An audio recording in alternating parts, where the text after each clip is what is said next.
Se cae el plan económico kirchnerista. Los precios se dispararon un 6,7% en marzo y la inflación subió al 55,1%. El agente del Fondo Monetario Internacional, Martín Sarasa Guzmán, salió a negar su renuncia. Vamos a gobernar con los que estén alineados al programa económico. Los socios Cristina Kirchner y Sergio Massa aumentan 20.000 pesos los sueldos de los empleados del Congreso antes de las paritarias. El gobierno de Cava gastó 5 millones para que Larreta viaje a Washington y se saque una foto con el corrupto y degenerado Bill Clinton. Otra del abortero jefe de gobierno. Empleados de la ciudad de Buenos Aires tatuaron a niños con el logo del gobierno de Larreta en un jardín de infantes. Huelga en Cisjordania. Los judíos continúan masacrando al pueblo palestino. Macron contra Le Pen, las elecciones en Francia y el futuro de la inestabilidad europea. La xenofobia inglesa a flor de piel. Reino Unido trasladará a Ruanda a los solicitantes de asilo que crucen el Canal de la Mancha. Guerra civil en Yemen podría estar llegando a su fin. El presidente entrega sus poderes y se espera un acuerdo con los hutíes. Biden pasa por decreto una nueva regulación a las armas, prohíbe comprar partes sueltas, ensambles a los norteamericanos, pero envía vehículos blindados, artillería pesada y helicópteros de guerra a los ucranianos. Bienvenidos Hispanoamérica a la tercera emisión de noticias nacionales e internacionales de TLV1. Los invitamos a suscribirse a nuestro canal de YouTube TLV1 Noticias y a seguirnos en nuestras redes vigentes en Odise, Telegram y nuestra página web www.canaltlv1.com. Podés sumarte a nuestro compromiso con la verdad ingresando a cualquiera de los enlaces que se encuentran debajo de la descripción de este video. Acá te contamos lo que otros no quieren contarte, por eso ya mismo nos vamos con toda la información.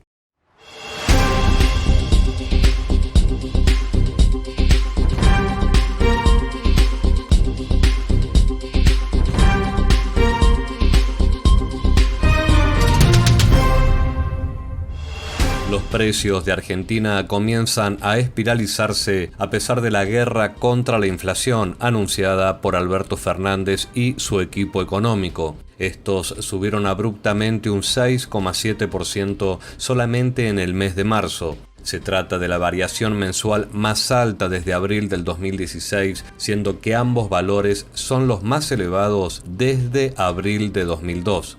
En comparación con el mismo mes del año 2021, la inflación interanual aumentó al 55,1% en marzo y fue la más alta desde junio del 2019. A su vez, se trata del dato de inflación más alto registrado en lo que va del desgobierno de Fernández. Solamente en lo que va del año 2022, los precios acumularon una inflación del 16,1%. Esta cifra es muy superior a lo que esperaba el oficialismo y pone en duda el cumplimiento de las metas con el Fondo Monetario Internacional. El acuerdo con el fondo establece una banda de inflación aceptada entre el 35 y el 45% para diciembre, pero el consenso de expectativas sugiere un piso del 60% de inflación anual. Mes tras mes, el ritmo de aumento en los precios sube cada vez más, a pesar de los programas de precios cuidados, los precios máximos, los controles al mercado cambiario, los cupos a la exportación y las retenciones. Los precios subieron un 2,5% en noviembre del año pasado, 3,8% en diciembre, 3,9% en enero de este año, 4,7% en febrero y finalmente 6,7% en el pasado mes de marzo. El gobierno ya no puede ocultar más la inminente aceleración inflacionaria y el fracaso de su programa económico. En medio de críticas de todo el arco político y fuertes rumores de que Cristina Kirchner está trabajando en su salida, el agente del Fondo Monetario Internacional, Martín Guzmán, tuvo que dar la cara mientras Alberto permanecía recluido en el sanatorio Otamendi por el nacimiento de su hijo. Entrevistado por el operador kirchnerista Gustavo Silvestre en C5N, el querido de Cristalina Georgieva dijo que tiene todo el apoyo de Alberto para seguir y que no habrá espacio en su ministerio para quienes cuestionen el rumbo elegido. Seguiremos con los que estén alineados con el plan económico definido, remató. El programa económico dice que hay que acumular reservas porque necesitamos un banco central más fuerte y también hay que poder depender menos del financiamiento monetario, explicó. De ninguna manera la inflación es un fenómeno puramente monetario. Tiene múltiples factores, pero el otro extremo, que la emisión no importa, también daña, dijo en referencia a las visiones del kirchnerismo más duro que propone refinanciar el enorme gasto público con emisión monetaria. Desde el inefable Instituto Patria aseguran que Guzmán ya cumplió su tarea, que era un acuerdo con el fondo sin reformas estructurales, y piden por su cabeza para que sea reemplazado con alguien que obedezca más a Cristina Kirchner que a Alberto Fernández. Se barajan los nombres de la impresentable Fernanda Vallejos, el quisilofista Augusto Costa o el propio Roberto Feletti, el preferido de la empresaria hotelera, quien asegura que el hombre encargado de combatir la inflación debería hacerlo desde Hacienda, no desde una secretaría. Por su lado, Alberto defiende a Guzmán, pero en su entorno ya se barajan otros nombres en caso que Cristina gane la pulseada, pero quede a decisión suya su reemplazo. Sarasa adelantó en la entrevista que el dato medido por el INDEC se dará a conocer el miércoles y reconoció que la inflación del mes de marzo va a ser la más alta del año. El índice va a superar el 6% el mes de marzo. Los socios Cristina Kirchner y Sergio Massa dispusieron un incremento salarial por decreto de 20.000 pesos a pagar desde abril antes de discutir el aumento por paritarias a todos los empleados del Congreso, una costumbre de esta dirigencia que siempre protegió los sueldos de sus funcionarios. El aumento no incluyó a legisladores de ambas cámaras, las autoridades superiores y la planta política, quienes sí se beneficiarán de los aumentos paritarios. Dispónese un incremento salarial mínimo y uniforme para todos los agentes del Honorable Congreso de la Nación, que ascenderá a la suma de pesos 20.000 que regirá desde el mes de abril del 2022, sostiene el artículo 1 de la resolución conjunta. De esta forma, el Congreso se adelanta a la discusión paritaria y otorga un aumento para intentar recomponer los salarios en medio de la pérdida del poder adquisitivo provocada por la inflación. La medida se decidió en una reunión realizada en el Senado entre la madre del Principito, el caballo de Troya del sionismo en el gobierno y el titular de la Asociación de Personal Legislativo, Norberto Di Próspero. También estuvo la secretaria administrativa de la Cámara Alta, María Luz Alonso. La presión salarial desde el Congreso no es nueva. El año pasado, Cristina Kirchner y Sergio Massa decretaron un aumento del 40% cuando el agente del Fondo Monetario Internacional, Martín Guzmán, pronosticaba una inflación del 33% que luego superó el 50%. Así, uno de los puestos laborales que menos ha perdido contra la inflación desde la vuelta del kirchnerismo al poder han sido los empleados administrativos del Congreso, un claro indicio de que en el frente de todos cuidan a los suyos. Esta semana, antes de que nazca su vástago, Alberto instruyó al ministro de Trabajo, Claudio Moroni, a presionar a los gremios para apurar las paritarias y actualizar los salarios, que nunca estuvieron tan bajos y en algunos casos ni siquiera permiten pasar la línea de pobreza. En septiembre del año pasado, Horacio Rodríguez Larreta y una enorme comitiva de funcionarios del gobierno de la ciudad viajaron a Washington D.C. a promocionar su gestión en Estados Unidos. Ahora, gracias a un informe que hizo público el medio Diagonales, sabemos cuánto le salió al contribuyente porteño. Larreta viajó acompañado por una comitiva de 5 funcionarios, el secretario de Relaciones Internacionales porteño y mano derecha del jefe de gobierno, Fernando Starfase, el subsecretario de la misma área, Francisco Resnikov, la directora general de Relaciones Internacionales y Cooperación, Carolina Cuenca, y 2 altos funcionarios del área de comunicación y prensa cuyos nombres no fueron revelados.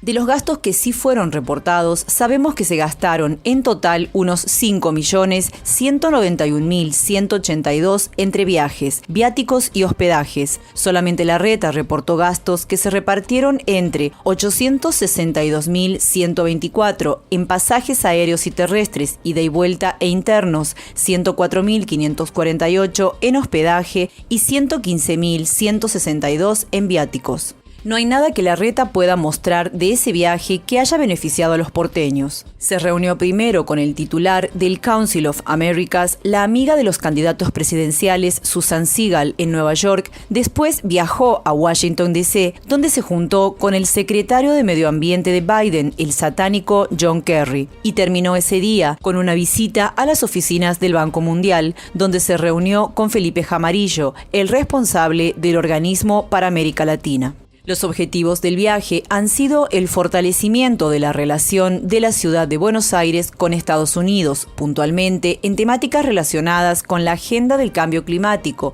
el relanzamiento internacional de la ciudad, la reactivación de la economía del visitante y la atracción de inversiones, la vinculación de la ciudad con importantes representantes del State Department, de entidades multilaterales y con inversores del sector privado, y el posicionamiento de la ciudad de Buenos Aires como capital global frente a diversos think tanks sobresalientes de la vida política norteamericana, dice el informe sobre los objetivos del viaje en la página oficial del gobierno. Sin embargo, la foto más conocida de ese viaje vino al día siguiente, cuando almorzó con el expresidente Bill Clinton. La foto levantó fuertes críticas en su momento, ya que se sabe que el exmandatario norteamericano cobra por estos almuerzos con foto incluida y no cobra barato.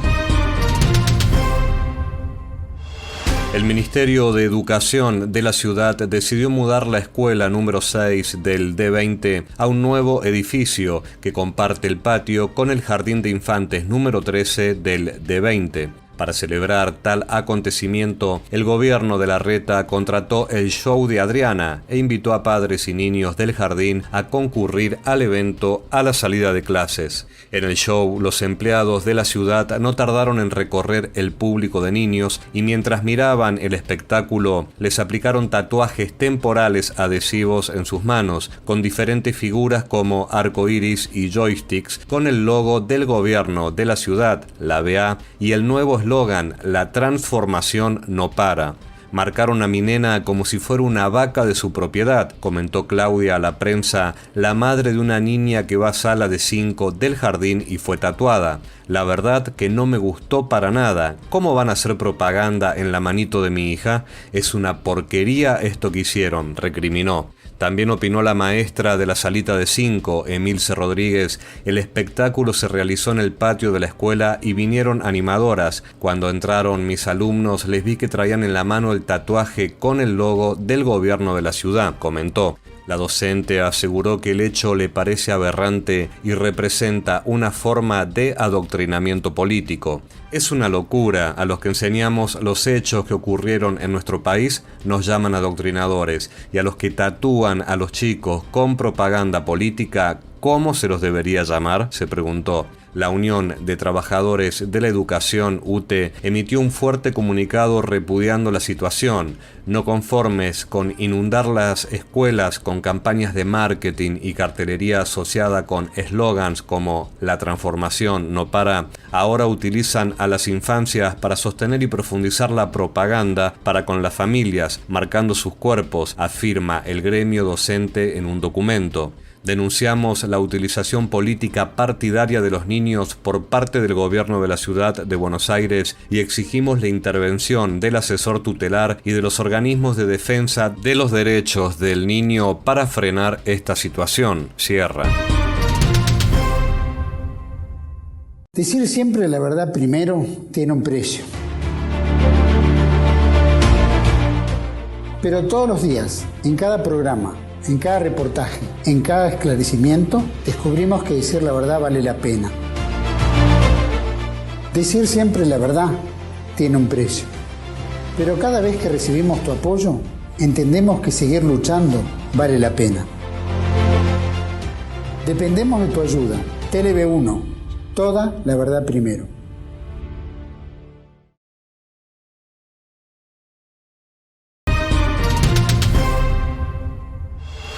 Cientos de palestinos participaron este jueves 14 de abril en una huelga general en la Cisjordania ocupada en protesta por los asesinatos de palestinos a manos del genocida ejército israelí. 2 palestinos fueron asesinados a tiros por soldados israelíes en las ciudades de Ramallah y Belém este miércoles, mientras que otros 2 fueron muertos por proyectiles en horas de la mañana del jueves durante una redada judía en la ciudad de Kaftrán. Amer Elian, de tan solo 14 años, es el único menor de los 6 muertos por disparos del genocida ejército israelí en el último día y medio en la Cisjordania ocupada. Tel Aviv ha intensificado sus actividades tras ataques en los que murieron 14 civiles. El único deseo de mi hijo era convertirse en un mártir, como toda su generación, porque no ven un futuro ni un horizonte político para ellos, ha mantenido el padre del menor fallecido. En declaraciones, un periodista en la ciudad de Jenin dijo que fue suspendida la jornada educativa en las ciudades natales de los 2 últimos palestinos asesinados. Empresas públicas y privadas se unieron al paro de actividades en respuesta al llamado hecho por el grupo político palestino Fatah para expresar su enojo y rechazo por los asesinatos. En un comunicado, el Ministerio de Relaciones Exteriores palestino condenó en los términos más enérgicos los continuos crímenes de la ocupación judía. El ministerio pidió a la Corte Penal Internacional que rompa su silencio de inmediato e inicie una investigación sobre los crímenes de la ocupación. Mientras tanto, Hussein al-Sheikh, miembro de Fatah, dijo al canal de radio La Voz de Palestina que el liderazgo palestino está considerando tomar decisiones estratégicas con respecto a la situación actual y que se reunirán de emergencia para discutir la situación sin dar más detalles. La retorcida teocracia judía Israel, que mantiene las ocupaciones de espaldas a la legalidad internacional, alega actividades contraterroristas para justificar sus acciones. El primer ministro israelí, el nefasto Naftali Bennett, ha dado libertad al ejército para, como ha dicho, derrotar al terror. Las tensiones aumentaron en los territorios palestinos desde principios de abril, en medio de repetidas redadas israelíes para arrestar a los palestinos buscados. El mes pasado, al menos 23 palestinos y 14 israelíes murieron en diversos ataques en Cisjordania e Israel.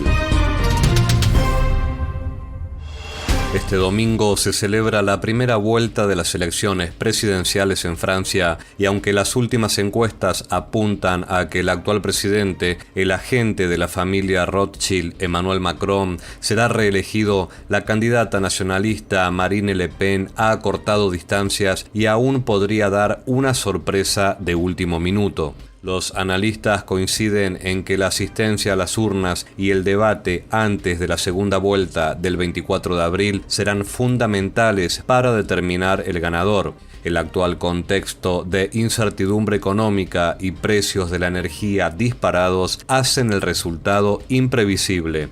Macron ha asumido un fuerte liderazgo en la integración europea y en la crisis de Ucrania, y la posibilidad de una victoria de Le Pen ya ha puesto esta semana nerviosos a los inversores, como sucedió en las anteriores presidenciales durante la primavera de 2017.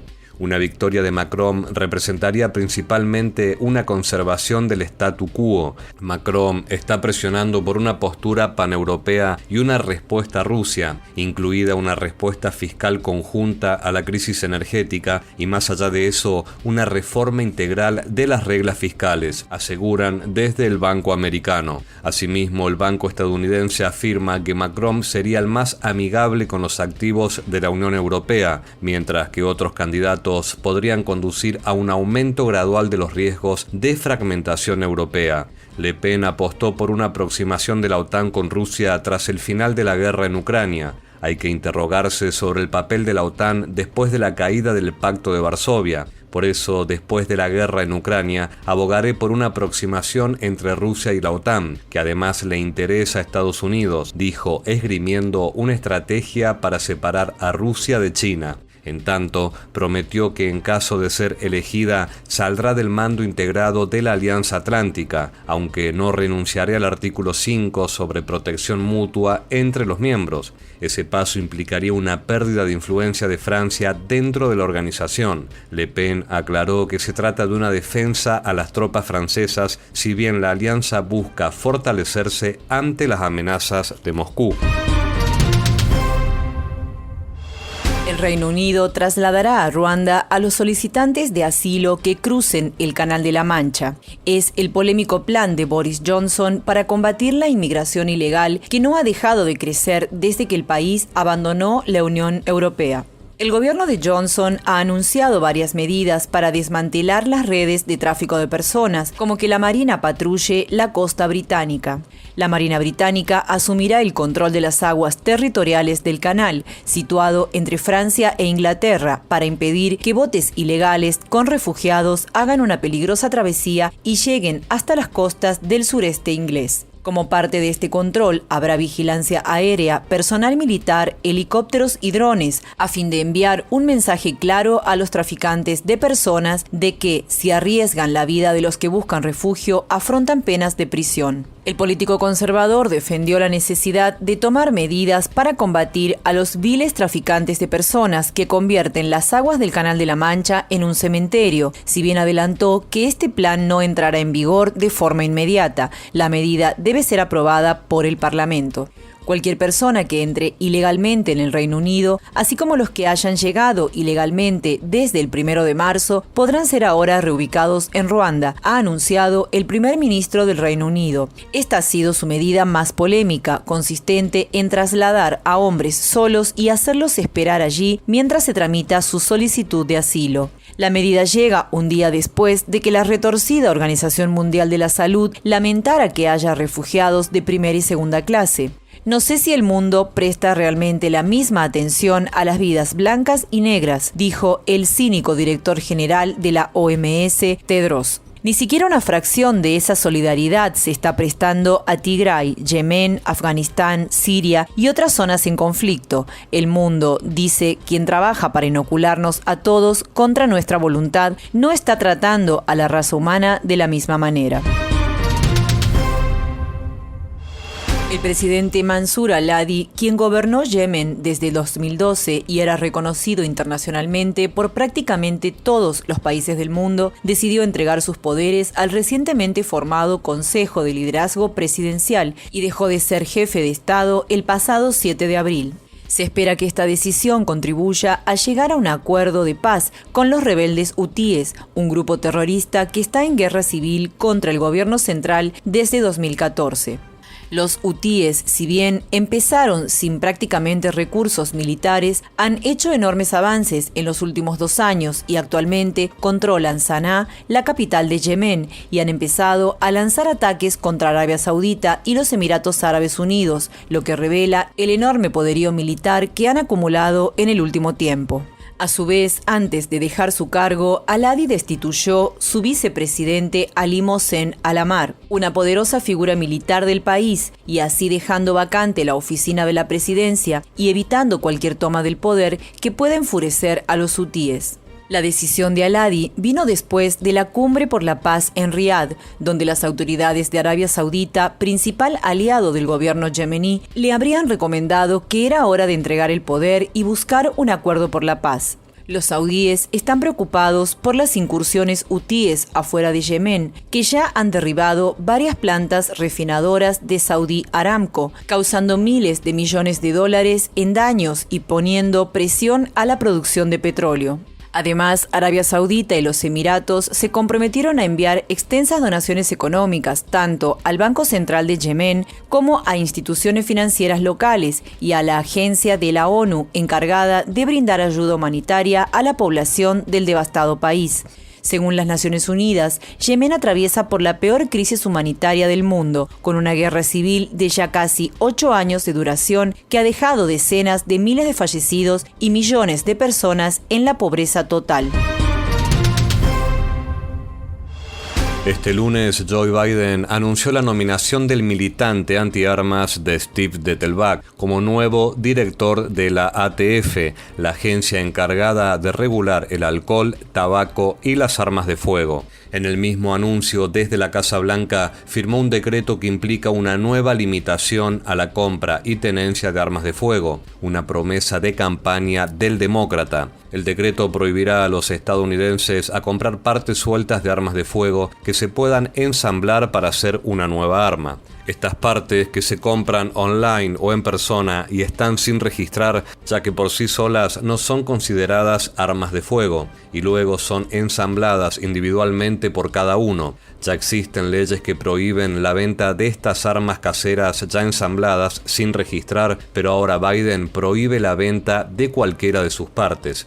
Debido a las enormes regulaciones del Estado, muchos norteamericanos han optado por comprar estas armas fantasmas, como las nombró el Departamento de Justicia. El decreto también alcanza cualquier parte que haya sido creada por una impresora 3D, otra metodología que se había puesto de moda entre los entusiastas de armas de fuego. Más allá de que es una nueva violación de la segunda enmienda de la Constitución, esta medida también encarecerá la reparación y el mantenimiento de las armas, ya que a partir de ahora solo los fabricantes podrán comprar partes sueltas legalmente.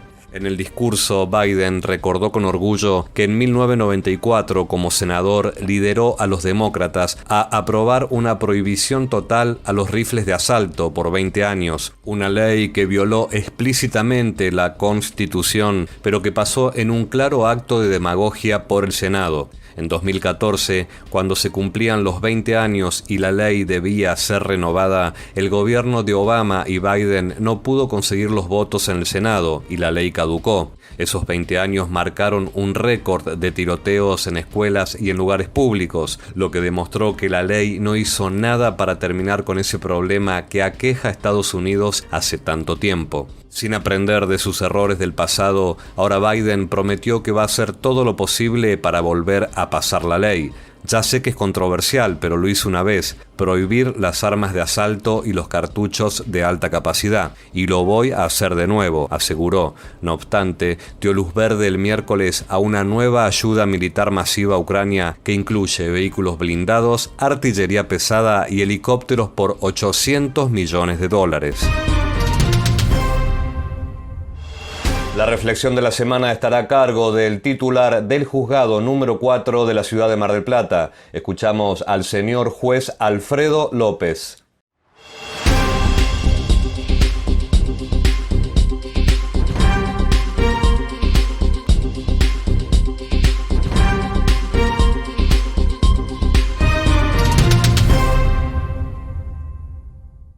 Bueno, les voy a dar un mensaje que me han pedido con motivo de esta Semana Santa y sobre la situación de nuestro país tan grave que está viviendo en estos momentos. También voy a hacer referencia a la crisis terrible que está sucediendo en nuestra Iglesia Católica. Y yo creo que podemos unir ambas situaciones, tanto de la Iglesia como de la patria, que están indisolublemente unidas, para señalar que no puede haber resurrección ni de la Iglesia ni de la patria sin que pasemos por el Calvario. Esto lo enseña nuestra fe, y las circunstancias son tan graves y tan terminales que necesariamente debemos sufrir para poder reconquistar la patria y reconquistar la Iglesia. Mientras tanto, debemos resistir a los enemigos de siempre, al liberalismo y al marxismo en todas sus formas. Simplemente esta reflexión: resistir para reconquistar. Muchas gracias. Soy el juez Alfredo López, juez federal de Mar del Plata, y un saludo para toda la audiencia de TLV1. Y con estas reflexiones cerramos el programa de hoy. Los esperamos en la próxima emisión de noticias nacionales e internacionales de TLV1. Toda la verdad primero.